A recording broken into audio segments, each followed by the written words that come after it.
Buenas tardes, bienvenidos al 40º capítulo de Espectros Maníacos, acá con Mauricio Barra, psicólogo.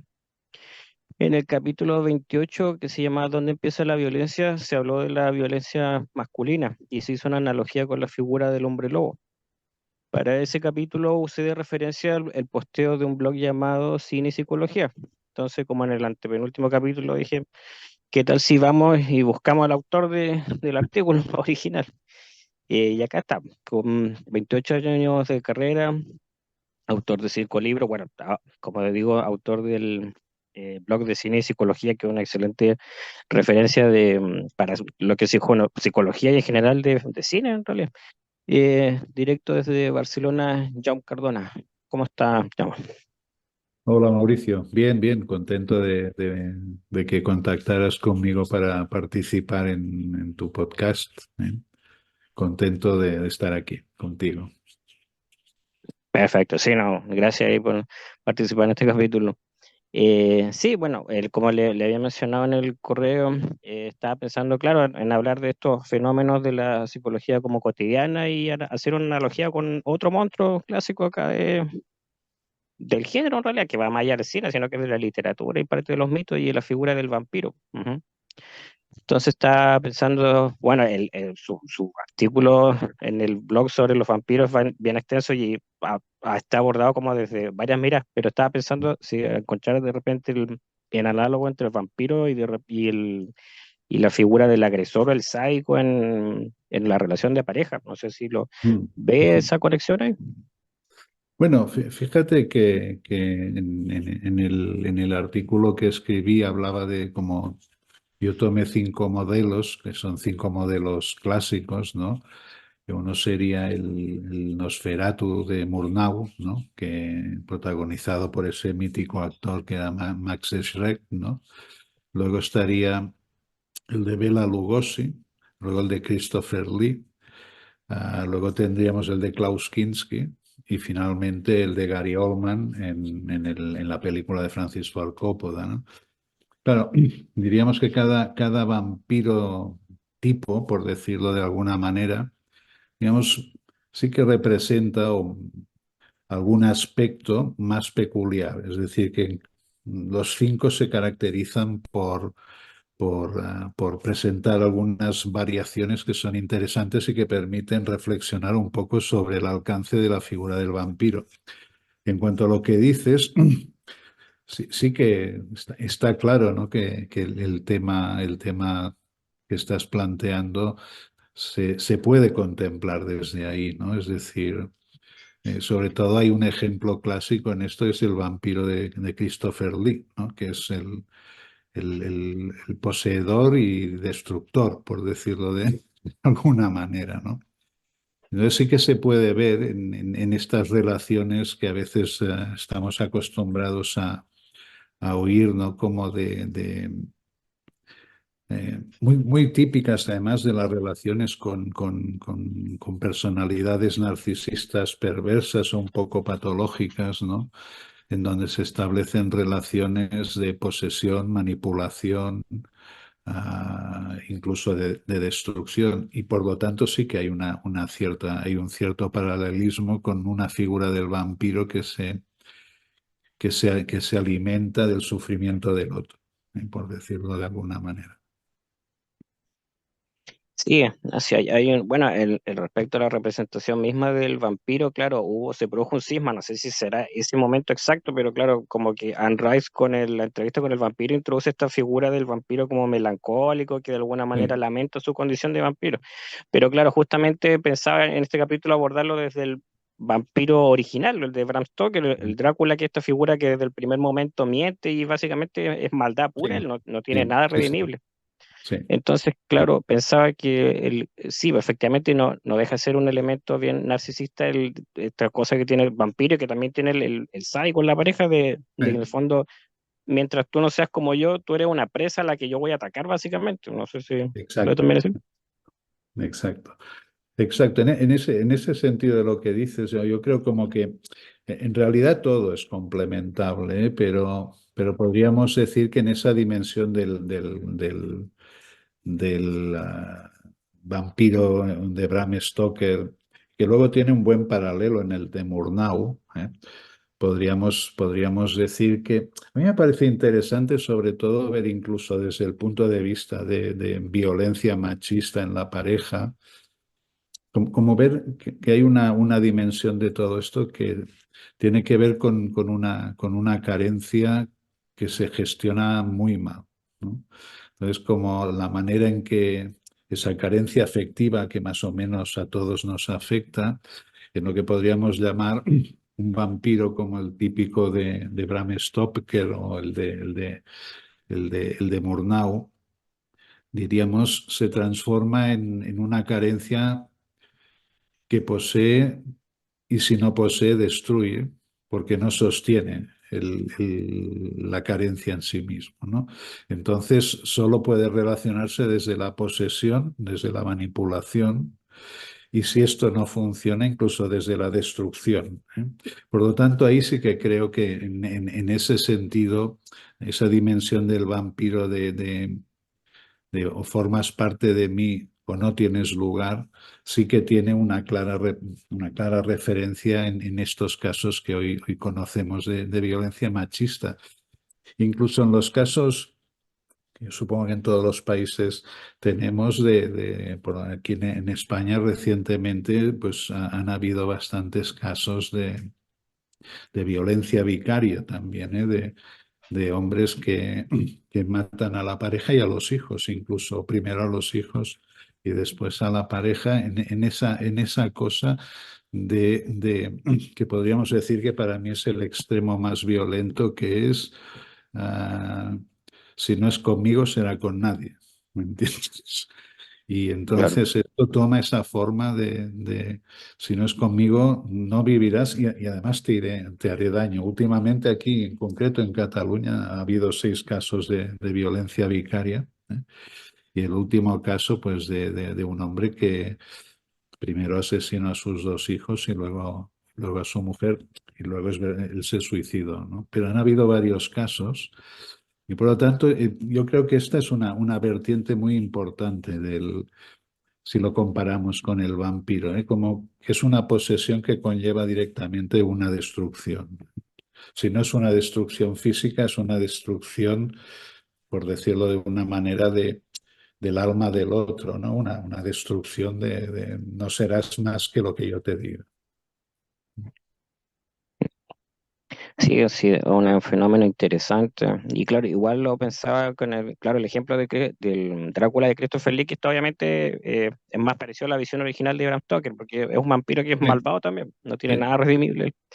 sí, Entonces, claro, pero tiene una diferencia como notable, aparte que son más gráficas, son más sangrientas las de la Hammer, esas de Christopher Lee, también son como más abiertamente eróticas, porque eso no se sí, mostraba en las de Bela Lugosi, entonces se ve que hay como una cierta, bueno, obviamente seguramente era de instrucciones del director a las actrices, pero hay como un elemento erótico en la mordida, entonces... Claro, se ve que hay un goce que se obtiene a través de la agresión de esta criatura que es un monstruo, claro. básicamente. Claro, Entonces fíjate, pensaba, fíjate que si lo miras desde el caso para mí es el más paradigmático, ¿no? El caso del vampiro interpretado, del Drácula interpretado por Christopher Lee.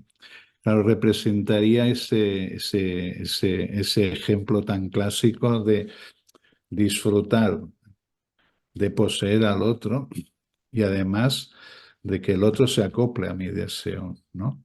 Y finalmente de lo que eso implica en el mundo del vampiro, de la destrucción de la víctima o de quedar como una especie de siervo sin alma, por decirlo de alguna manera, ¿no? Creo que eso es muy interesante en ese caso, ¿no? Porque si establecemos el paralelo con la vida cotidiana, en estos casos de los que hablamos, yo creo que sí que hay como esta especie de poseo, te ajustas a mí y en ese ajustarse a mí tú pierdes toda tu personalidad, ¿no? No eres más que una marioneta mía.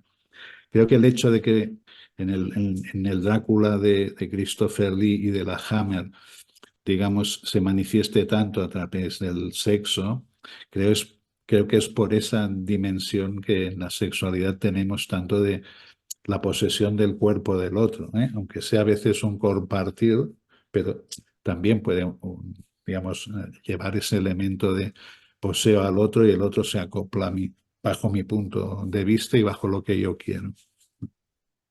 En ese sentido, creo que como decía, me parece en este artículo, ¿no?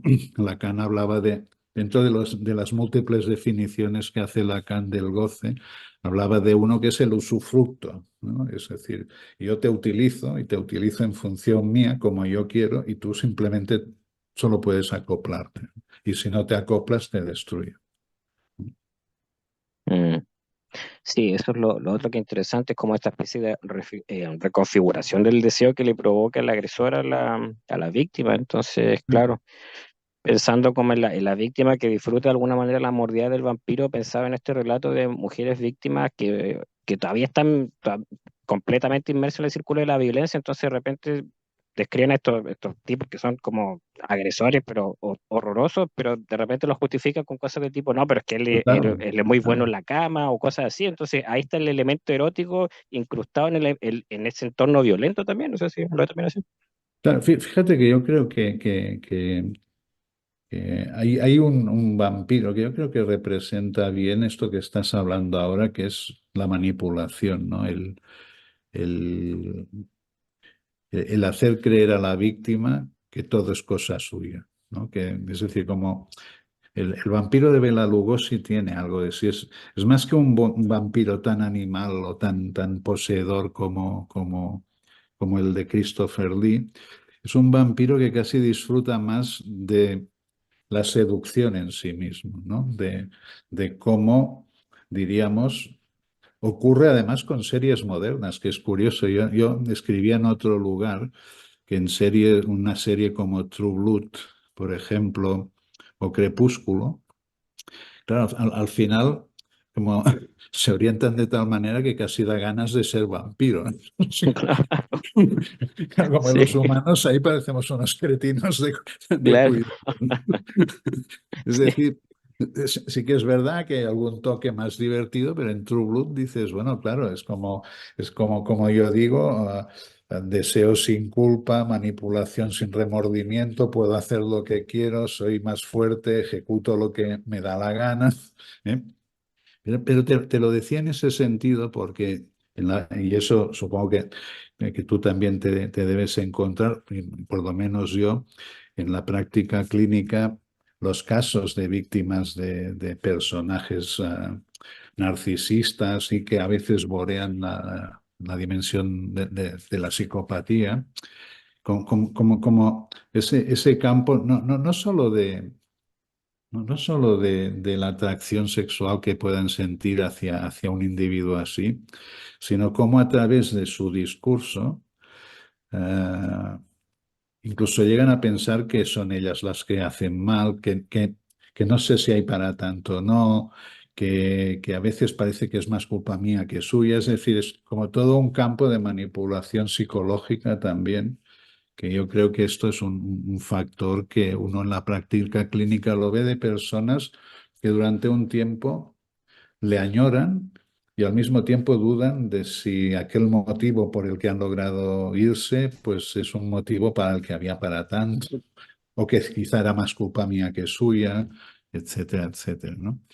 Yo creo que esa dimensión de lo que podríamos llamar esa dimensión manipulativa, por ejemplo, se ve mucho más en un vampiro como el encarnado por Bela Lugosi que el encarnado por Christopher Lee, que en ese sentido es como una cosa mucho más instintiva, mucho más animal, por decirlo de una manera, ¿no?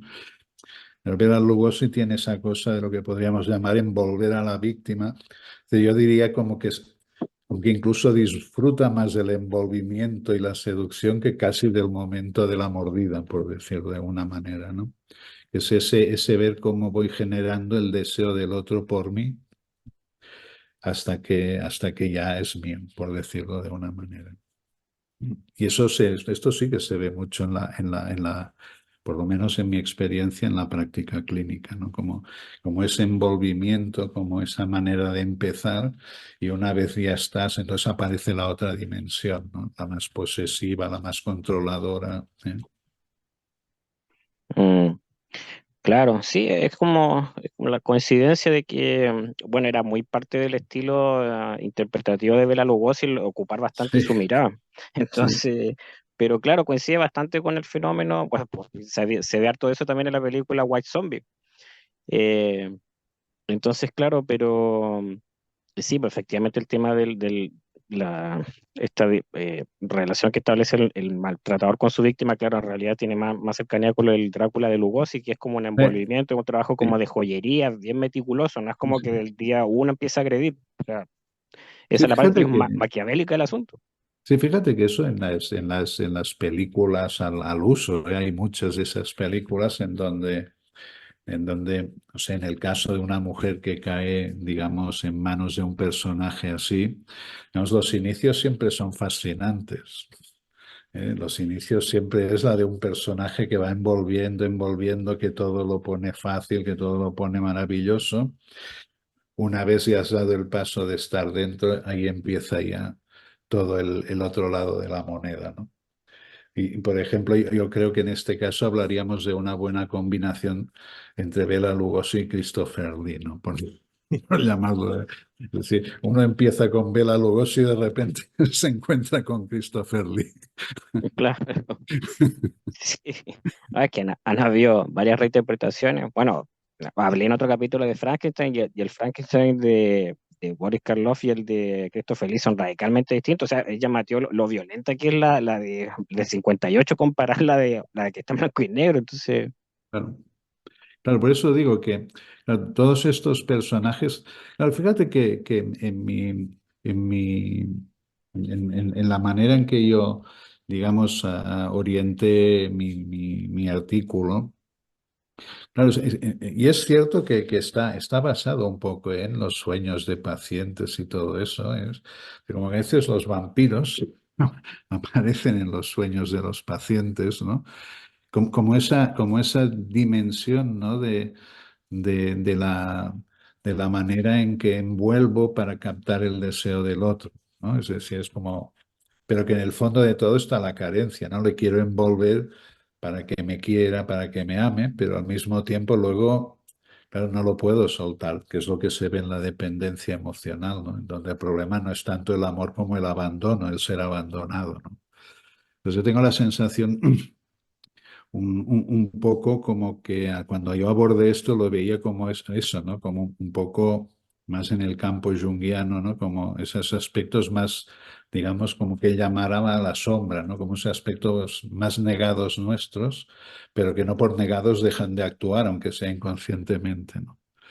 Entonces a mí siempre me llamó la atención hace unos años, incluso actualmente, pues en los sueños, pues, en la aparición el vampiro y el zombie, que también es otro frecuente de los sueños, ¿no? Y el zombie y el vampiro aparecería mucho eso, ¿no? Como esa sed insaciable, ¿no? Llámale de amor, de deseo, pero siempre insaciable, ¿no? Nunca es suficiente. claro. Sí, no, igual otro fenómeno interesante, el fenómeno del contagio, que pasa una vez que la víctima es mordida, se transforma en otro vampiro. Es otro Entonces, vampiro. claro, entonces, ¿qué es lo que pasa con la víctima del maltratador cuando sale? O sea, porque no todos terminan transformados en otro, como de alguna manera aprendiz de este vampiro original y terminan siendo un maltratador igual, o maltratadora. Pero claro, hay algo también que la víctima de alguna manera carga la destrucción, la maldición que le dejó esta criatura, de alguna manera la víctima del maltratador, igual, no sé si lo hace. Tú fíjate que yo creo como que si lo miras en perspectiva del contagio, tiene cierto sentido, ¿no? Porque, digamos, la persona que cae en manos de un maltratador de estas características, claro, podrías verlo, como te diría, casi como. Igual podrías verlo como que hay una parte que desde la carencia es un vampiro dominante y hay un vampiro dominante, pero desde la misma carencia también es un vampiro dominado. No sé cómo decirte, ¿sabes? Claro, Como que para, para creer la ilusión de que me aman, soy capaz de sostener lo que haga falta. ¿Eh? ¿Sabes? Como decir. antes me quedo con que me chupen tanta sangre como, como la que haga falta antes que verme solo, antes que verme abandonado, ¿no? Y por lo tanto diríamos que sí que hay una cierta mutua vampirización, pero uno desde una posición dominante y el otro desde una posición víctima. Fíjate que a veces esto es lo que se observa en ciertas, no solo mujeres, sí, también a veces en ciertos hombres maltratados, pero es verdad que se observa más dentro del mundo femenino la cosa de, bueno, si me agrede es por un cierto interés que tiene por mí, decirlo Sí, como una reestructuración de la agresión como, bueno, me agrede porque en el fondo eh, me quiere o tal, y es una forma de envolver la cosa, ¿no? Por decirlo de manera. Todo antes que sostener, abandonar, ¿sabes? Entonces podrías verlo en cierta manera así, ¿no? Es como que una vez, digamos, que esto se ve también en las películas, pues obviamente de los vampiros, que la cohorte, digamos, de servidores que tiene y de todas las personas contagiadas que le sirven a él, por decirlo de alguna manera, ¿no? Por lo tanto, diríamos, sí que es cierto que podrías decir que habría como, si lo vemos así, como de dos tipos de vampiro, el vampiro dominante y luego están los servidores. claro. Sí, ese elemento o sea, como creencia del si no te pega no, es porque no te quiere, eso claro, es como una idea bien machista que se remonta décadas, incluso siglos atrás. Y claro, tiene también relación porque siempre cuando aparece el vampiro se da como entendido de que es una criatura muy antigua, entonces igual da como para verlo de esa manera. Claro, claro, claro, es que al fin y al cabo, digamos, personajes como el vampiro, el licántropo, el mismo Golem o el Frankenstein, digamos, yo creo como que, digamos, más allá de las tradiciones culturales y toda la dimensión folclórica, creo que si lo miras más como desde el punto de vista psicológico, sí que interpretan distintas facetas del ser humano, ¿no? Es que por un lado tienes el vampiro y la dimensión de la carencia, tienes el licántropo y la gestión de la agresividad, por llamarlo de alguna manera, y tienes el Frankenstein, que es diríamos, como la fragmentación de la personalidad, ¿no? O el yo construido como pedazos por decirlo de alguna manera, ¿no? Entonces yo creo que como toda imagen que viene de la fantasía, siempre se enraiza en una cierta dimensión psicológica del ser humano. Lo mismo que el zombie, ¿eh? También curiosamente, ¿no? A veces parece que si no nos despertamos mucho, vamos caminos de ser un poco zombies. Todos.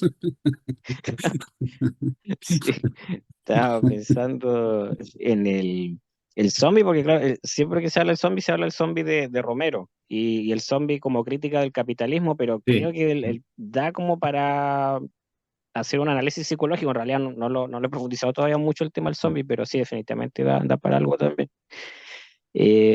Pensaba igual de que, claro, hay diferencias como fundamentales con el tema del hombre lobo y el vampiro, porque el hombre lobo es una figura trágica, se siente culpable de serlo y ataca a otro hombre.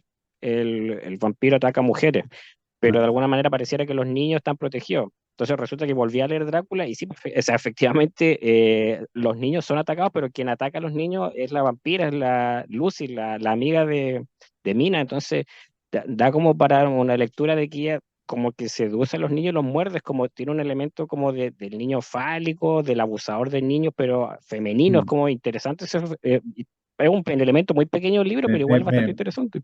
me parece, Mauricio, que esta es una muy buena observación, ¿sabes? Fíjate que yo recuerdo, aunque yo no soy psicoanalista, pero Lacan siempre es un hombre que me ha inspirado dentro de la complejidad con la que se expresa, ¿no?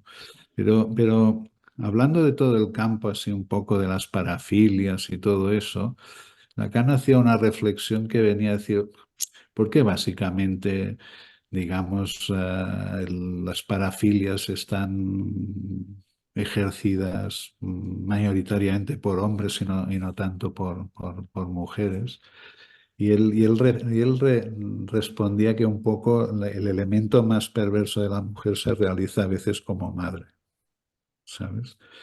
Y hay algo de cierto en eso cuando, por ejemplo, yo vengo de una generación que esto podía ser bastante común, ¿no? Es decir, épocas en que, digamos, la mujer no tenía la facilidad que tiene ahora para separarse, para hacer su vida, para acceder al mundo laboral, con las diferencias que aún hay, Europa incluido, ¿eh? Pero independientemente de esto, muchas veces ha ocurrido que la deficiente relación afectiva entre una pareja se soluciona con un hijo. Y esto sí que es un problema. Esto es un abuso emocional en toda regla, ¿eh? Es decir, como hacer ocupar a un niño el lugar digamos, de soporte afectivo de un adulto porque con mi pareja no lo tengo. Esta articulación sí que es grave. Y luego también hay un cierto tipo de madre que se hace como muy posesiva de su hijo, ¿no? Como mi hijo es mío, ¿no? No sé, por ejemplo, en la película, no sé si la Cisne Negro, por ejemplo, se ve este tipo de madre como que es, mi hijo es mío. Que fíjate que es interesante, ¿no? Porque Jung en eso decía una cosa que me parece muy interesante, porque él decía, claro, muchas veces este tipo de madre habla de amor y mucho amor, cuando en realidad lo que tiene es una enorme voluntad de poder, ¿sabes? Entonces, cuando hablamos de esto, esta cosa posesiva, otra vez ese usufructo de un hijo, es muy parecido a lo del vampiro, ¿no? Es como tú eres mío, ¿no? Yo te retengo, no te dejo ir, no te dejo crecer, no dejo que vayas al mundo, ¿no? Y hay muchas películas que ilustran casos así de este tipo que estamos hablando. Por lo tanto, eso que dices tiene mucho sentido. Claro, lo que acaba de mencionar justamente, me había olvidado una película que es bien importante, oye, y es buenísima esta película sueca que se llama Déjame entrar. Déjame entrar. Claro, Correcto. y ahí aparece explorado el fenómeno del niño vampiro. Claro, Entonces, claro, da para entender que, claro, me acuerdo cuando vi la primera vez Generación Perdida y después vi la entrevista por el vampiro, me llamaba la atención porque estaban estos niños dando vueltas y claro, ellos se quedaron atrapados para siempre en esa edad. Entonces, claro, pensaba que pasaba con el niño vampiro y claro, pues el niño vampiro fue el niño fálico o el niño producto de un claro, agresor que después a su vez va a terminar agrediendo a alguien más también, de alguna manera. claro, claro, así mismo, así justo, sí, sí. Pero me parece una buena observación esa, ¿no? Como ver esa dimensión de cómo Lucy es la que sí ataca a los niños, ¿no? Es decir, como que hay esa especie de no límite, ¿no? De, de- de nada importa, ¿eh? Un poco como en la tragedia de Medea, ¿no? Por decirlo, Sí, sin duda. ¿sabes? Mm. En donde por venganza, diríamos, también se hace una violencia vicaria a la inversa, ¿no? En este caso es una mujer, ¿no? Más allá de si Jason actúa con mucha ética o no, que ya sabemos que no, ¿no? No, claro. Sí, Pero no. sería eso, ¿no? El no hay límite, por ejemplo. En Medea, a la hora de la venganza no hay límite y los hijos son sacrificables también. Mm. Sí, tuvimos un caso hace un año atrás de una mujer que por celo agredió, o sea, bueno, agredió a dos de los chicos y uno terminó muerto. Y claro, se habló mucho en esa época del síndrome de Medea, que yo no lo conocía, bueno, en ese tiempo no estudiaba Sí. psicología todavía, pero claro, fue como en el año 2004, 2005, entonces fue como, nos fuimos expuestos a algo que puede pasar, efectivamente. Sí, pero fíjate que es bien curioso, ¿eh? Porque los casos estos de violencia vicaria se dan más en hombres. Es decir, son más los hombres que por despecho, por venganza, por odio, son capaces de ejecutar los hijos ah, como como una cosa de con eso sé que te voy a hacer un daño increíble. Sí, igual es un tema como para verlo más en profundidad.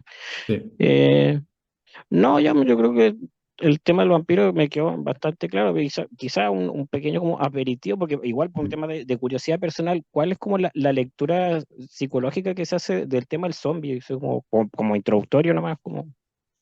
Fíjate que yo lo que es curioso que cuando haces esta pregunta, los zombies, es curioso la cantidad de gente que sueña con zombies, ¿eh? No todo el mundo, pero de unido lo que yo he visto, digamos, soñar con zombies. Yo creo que la lectura psicológica del zombie es, claro, fíjate, si lo miras de cierta manera, el zombie y el vampiro son dos no muertos en realidad, pero dos no muertos muy distintos, porque uno conserva, por llamarlo de alguna manera, una cierta conciencia, un cierto darse cuenta.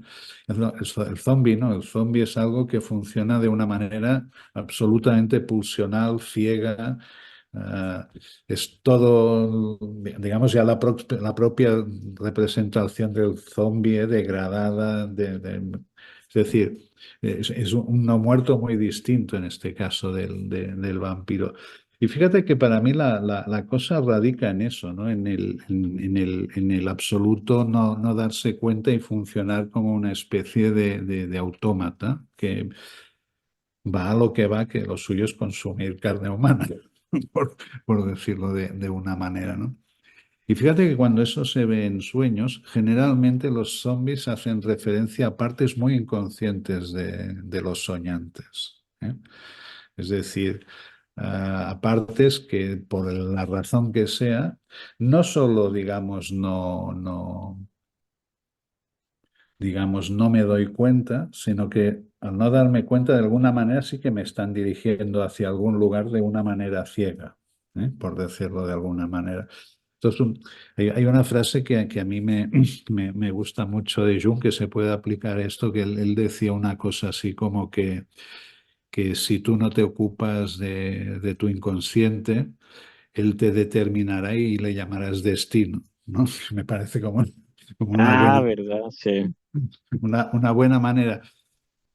Claro, fíjate que si te voy a poner un ejemplo de un caso donde pues la soñante, digamos,